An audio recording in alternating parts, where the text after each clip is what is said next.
What's going on, and welcome to another episode of the Agnostic Bible Study. I'm your host, Joe Teal. Today's going to be another fun one. I have my buddy Brandon Cowan with me.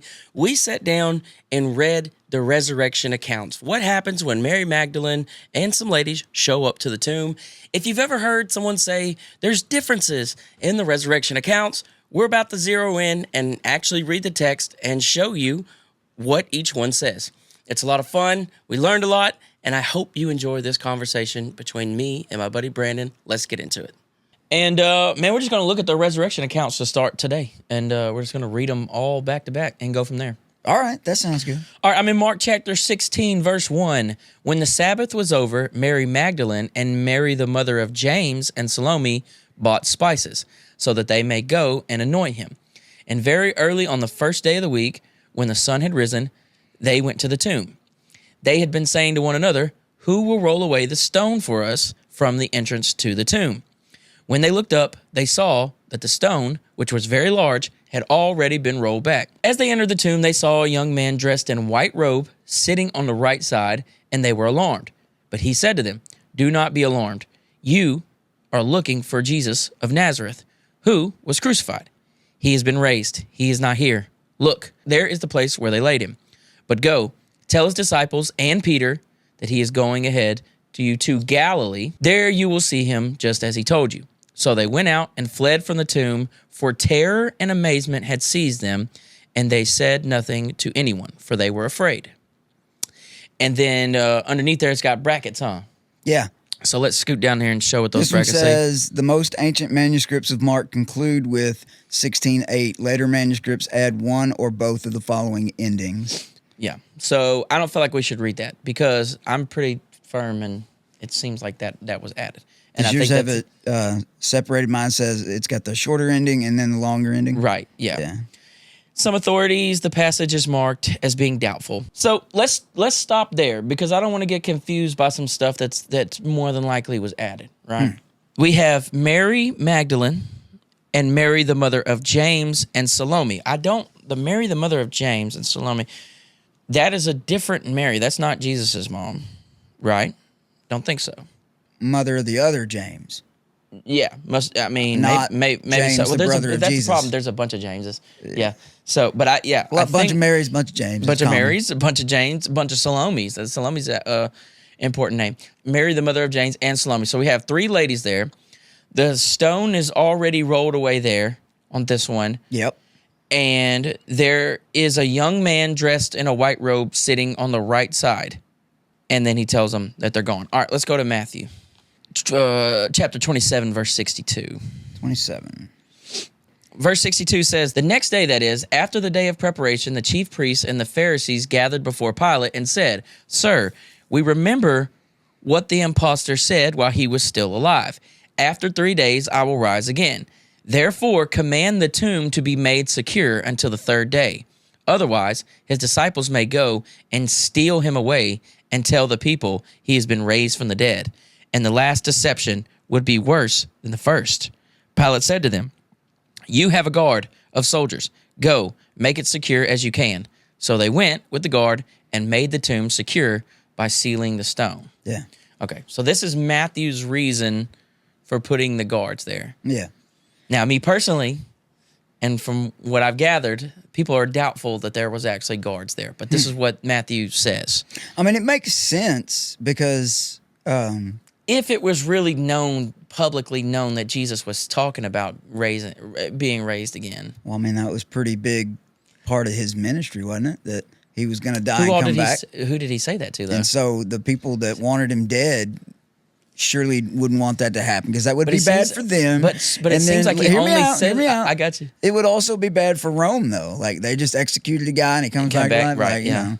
So they both had interest to guard the tomb and make sure that this went well. Yeah, how many people did he say that in front of, though, is my question. It seems like he kind of just told the disciples that we'd he would have to raise go again. back further and see, but then also it may not explain fully how much that message got out.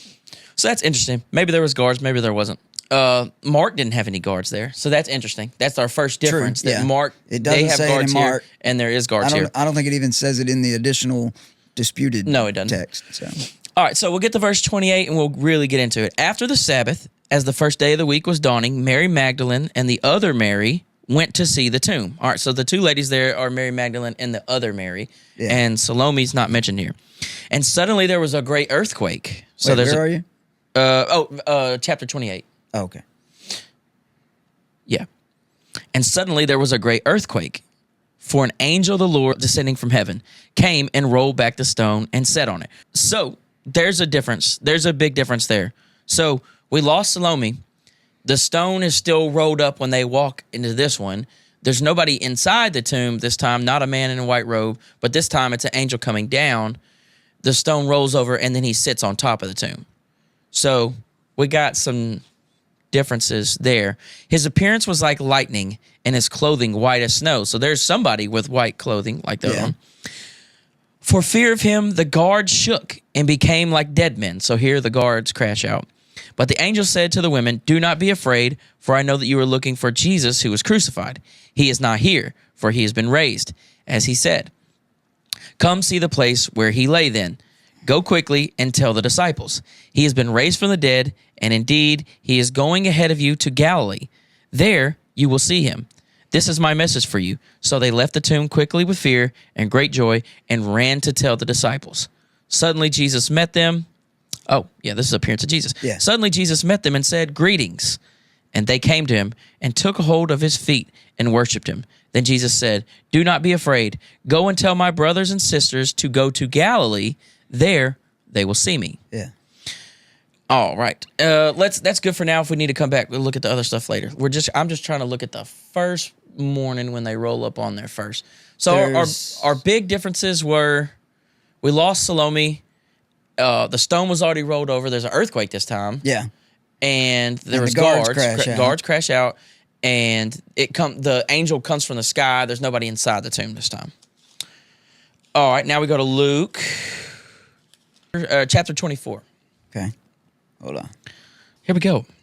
But on the first day of the week at early dawn, they went to the tomb, taking spices that they had prepared.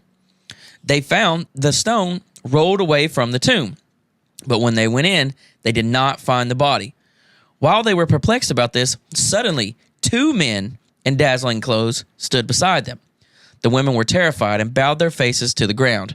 But the men said to them, "Why do you look for the living among the dead? He is not here, but he is risen. Remember how he told you while he was still in Galilee that the Son of Man must be handed over to the hands of the sinners and be crucified and on the third day rise again." Then they remembered his words, and returning from the tomb, they told all this to the 11 and then to the rest. Now it was Mary Magdalene, Joanna, Mary the mother of James, and the other women with them who told this to the apostles. But these words seemed to them as an idle tale, and they did not believe them. But Peter got up and ran to the tomb. Stooping and looking in, he saw the linen cloths by themselves. Then he went home, amazed at what had happened. All right, let's stop there. So different ladies. Odd. Different ladies. Let's see, 2 men this time. Yeah. 2. What stuck out to me is it says, "But the story sounded like nonsense to the men, so they didn't believe it." Why would it sound like nonsense to them if it was something they were expecting? Yeah. Well, I mean, I guess the disciples are shown throughout the Gospels several times to not get it, even when it's right in front of them. And this, and this could be a storytelling aspect of it. But True. As Peter messes up all the time, and the disciples don't get who Jesus is all the time, even when he does stuff in front of him, this might be more of that, showing that the disciples just don't get it no matter what. I don't know, man. But that is interesting though. That's a good catch. You got that, and it just doesn't. That throws the whole thing off for me, because if the message is widely known enough for the Jewish leaders and the Romans to take action and put guards. Yeah. But see, what you're doing there is assuming that Matthew and Luke are telling the exact same story. Yeah. And which I'm just going along with the narrative I've always known. Right, yeah. Between the mix of all four. But you see how that can happen though, right? Where it's like if I know Luke and I know Matthew, I can feel like that's one story. But like look at the differences. Like the angel rolls the stone away in front of them in Matthew. Right. And in Mark and Luke, It's already rolled. Yeah. And then there's two, and then there's one coming down, and then there's one in the tomb. So it's like we find it's like not crazy different, but at the same time, there are differences. Let's go to John. I'm sure John's going to give us some fun stuff. So, John chapter 20. 20. Ready? Yep. Early on the first day of the week, while it was still dark, Mary Magdalene came to the tomb and saw that the stone had been removed from the tomb. So she ran and went to Simon Peter and the other disciple, the one whom Jesus loved, which is a common thing throughout here. People think the one who Jesus loved is the person who wrote this. So the guess is John, but that's a guess. They have taken the Lord out of the tomb, and we do not know where they have laid him. Then Peter and the other disciples set out and went toward the tomb. The two were running together, but the other disciple outran Peter and reached the tomb first. He bent down to look in and saw the linen wrappings lying there, but he did not go in. Then Simon Peter came, following him, and went into the tomb. He saw the linen wrappings lying there. The cloth that had been on Jesus' head, not lying with linen wrappings that were rolled up and placed by itself. Then the other disciples who reached the tomb first also went in, and he saw and believed, for as yet they did not understand the scripture that he must rise from the dead. Then the disciples returned to their homes. So there's no angel in this one. No angel. And the stone was already rolled? Yeah. So that's 3 for already rolled. Yeah. Now, which one was it? Was it Mark or was it Matthew that the stone rolled in front of them? See how Matthew is the earthquake and the stone rolled and the guards. Okay. So Matthew seems to be the only one there and the only one with the guards. So Matthew's the only one with the guards and the only one with that the stone rolls in front of them. When they're guards in Luke? No, only guards in Matthew. Okay. And that's why people think that the guards might be an invention by Matthew. That's another clue, possibly, is that he's the only one that decided to put that.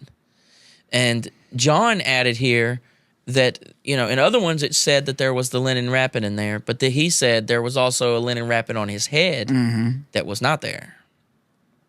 And it's interesting that the person that is thought to have wrote John made sure that they won the foot race. That's interesting. Yeah. They're like, yeah, doesn't outright say and it, I outran Peter, so. Yeah. I got there first. Well, what do you think, man?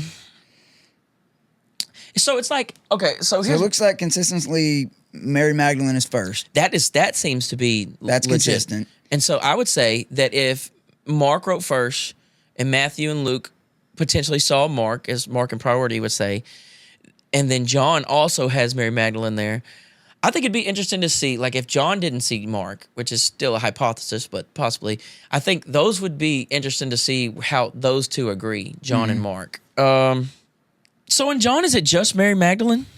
It does seem like that, doesn't it? Yeah, on the very first day of the week, while it was still dark, Mary Magdalene came to the tomb and saw the stone had been removed from the tomb. She ran and found Simon Peter and the other disciple and said, they stole him. Yeah. And so they go to check. John, we'll assume, is there first. He doesn't go in. Peter finally gets there, goes in, and then they discover the linen clothing there, the head wrapping. As it gets down there, then it says Jesus appears to Mary Magdalene, who is standing outside the tomb crying. So instead of the angel, gardener. Oh, we forgot about the gardener.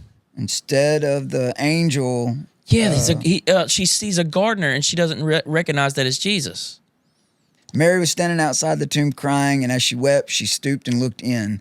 She saw 2 white-robed angels, one sitting at the head, the other sitting at the foot where the body of Jesus had been laying. Dear woman, why are you crying? The angels asked her. Because they have taken away my Lord, she replied, and I don't know where they've put him. She turned to leave and saw someone standing there. It was Jesus, but she didn't recognize him. Dear woman, why are you crying? Jesus asked her. Who are you looking for? She thought he was the gardener. Wow. Sir, she said, if you have taken him away, tell me where you have put him, and I will go and get him. Mary, Jesus said. She turned to him and cried out, Rabboni, which is Hebrew for teacher. Don't cling to me, Jesus said, for I haven't yet ascended to the Father, but go find my brothers and tell them I'm ascending to my Father and your Father, to my God and your God. Mary found the disciples and told them, I have seen the Lord. Then she gave them his message. We quit reading too early. Yeah. So she thought he was the gardener. Right. But that's different that Jesus talks to her at the tomb. That's the only that's one. different than all the others. All the others. To me, this isn't like detrimental as like towards anything really. I think it could be just them remembering different things, and they have different reasons for writing to their crowd. And I think that they are comfortable adding things that make the story better. Now, if you're a strict inerrant guy and you're like, well, everything happened exactly how it says, I think you run into problems because how many angels do you have? Was the stone rolled over? You know what I mean? So like there's little things that it's like we've talked about many times before. It's just different people telling their account from the way that they remember it, and that happens in any time you talk about something. Right. So it's interesting. So John, if John is who they said he was, then John could be in this moment. Like if he is the beloved disciple here, then he was in this moment. Yeah. And then Matthew, being a disciple, could be involved in some part of that. But then you also got to think that none of the gospel writers were actual eyewitness accounts to that morning when Mary Magdalene rolled up on them. It would be eyewitness testimony. So this is something I was talking about with Zach the other day. Is something that it took me way too long to know the difference between eyewitness testimony and eyewitness account. So if a bug flew past both of us right now and we looked at it and we saw it, me and you were just eyewitness accounts of the bug. But if you didn't see it and I saw it and you asked me about it and I told you I saw the bug go this way, it flew by, you just received eyewitness testimony from me. I gotcha. And so none of the and then I tell people later, Joe saw a bug fly by. Right. You're telling eyewitness testimony. Yeah. It is my eyewitness account, but after you share it, it becomes eyewitness testimony. Right. It's not an eyewitness account. Right. So Matthew, Mark, Luke, and John, we know that Luke and Mark, if it's traditionally who they say they were, that they come along later in the process, right? So they weren't witnesses of this. So potentially John sees some of the story, but he wasn't there with Mary. Right. And so it's an eyewitness testimony from Mary about what happens there, and that seems consistent. All four of them have Mary first. Yeah. And then they just have different tellings of what she told them. It is strange, though, that they only, like, do they leave out these other women? Like, are they not important? Or all the women there for all these different accounts, but only she gets mentioned consistently through? Is that how that works? And how involved I think they were probably there with her. Even in John, where it just has her written, you think it's just... They just decided she was the important one, and the rest didn't matter to the story, so they didn't feel the need to put them in there. Yeah. Thanks again for hanging out with us on another episode of the Agnostic Bible Study. There you have it. We read all four accounts, Matthew, Mark, Luke, and John. And as you can see, there are some differences, some ways that we can't get around some of those differences. Some of them are big, some of them are small. It's all very interesting stuff. I enjoyed that we sat down and we actually read the verses. I think that's fun. A lot of people make arguments and without introducing the Bible itself into it. So I like to actually read the verses and see where they take us. So like always, don't just take my word for it. Don't just take Brandon's word for it. Go out and engage with the source. Read, learn, ask good questions. Most importantly, know why you believe what you believe. If you're watching on YouTube, Spotify, all that stuff, like, share, subscribe, rate the show, do the things that help us so I can give you more Bible content. Hey, we love y'all. Never stop learning, and we'll see y'all next episode.